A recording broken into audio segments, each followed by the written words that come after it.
A book that I think ought to be in every home library. It's entitled Color, Communism, and Common Sense by Manning Johnson. Manning Johnson was a Negro, and he was also a member of the Communist Party. He joined the party as a young man because he honestly believed that the communists were trying to improve the conditions of his people. He was a dedicated communist. But after many years, Manning Johnson finally came to the realization that the communists weren't the least bit interested in improving the conditions of the Negro people. He discovered that instead they were merely planning to use his people, and these are his words, to use them as cannon fodder in a bloody revolution to destroy America. As early as 1928, the communists declared that the racial differences among our people constituted the weakest and most vulnerable point in our social fabric. By constantly probing and straining at this one spot, they calculated that eventually the cloth could be torn apart and that Americans could be divided, weakened, and perhaps even set against each other in open combat. We must not be led into placing the blame for the riots, the civil disorders, on the Negro people of our nation. Even those few who are promoting hatred and violence in the black communities are not themselves the cause. They're merely being used by forces far bigger than they are to promote the violent phase of the revolution in America. Hoping to avoid further violence and bloodshed, the public is to be pressured into accepting measures that will move the country gradually and legally toward communism, but without calling it that. The strategy of the proletarian revolution calls for the quiet conversion of our government into a communist regime, but under the banner of socialism. The new program of the Communist Party on this subject has this to say. The term socialism describes but the first stage of a new society that in its full development is called communism. Socialism is a transitional stage. The building of socialism is the communist revolution in America. It represents the process whereby our country can be moved gradually toward communism without the people even being aware of it. They have one and only one solution for all problems: more government, and then more and more until it's total government.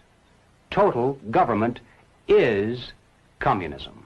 We must not be fooled into thinking that the causes of our civil turmoil are such things as poverty, poor housing, lack of education, and similar social or economic factors. As a matter of fact, most of today's self-styled revolutionaries, black and white, come from good homes, could earn better than average incomes if they wanted to work. And in fact, they're products of some of the finest institutions of higher learning. We mustn't resort to violence either as a means of furthering political or social goals. And we must do everything humanly possible to discourage others from doing so. We must support our local police. Nothing can be quite so damaging to police morale and efficiency as converting every arrest into a trial of the policeman instead of the criminal. Now, in passing, ladies and gentlemen, you may have wondered why the Communist Party has been a staunch supporter of the drive to place a black studies curriculum into our high schools and colleges. Well, the reason becomes obvious the minute you take a look at the textbooks and the study guides. Under the guise of academic balance, these courses have become a brilliant device for conditioning young people to accept still one more part of the total program for revolution. We must discover the identity of those individuals, both above and below, who consciously are furthering the communist program for revolution, and then remove them from their positions of trust and leadership. Now, of course, the minute you begin to think along these lines, you'll become the target of a whole barrage of attacks. You'll be called a right-wing extremist, a fascist, or at least a dictator. Some years ago, I happened to attend a meeting where several anti-communist refugees from behind the Iron Curtain were called upon to relate their personal experiences.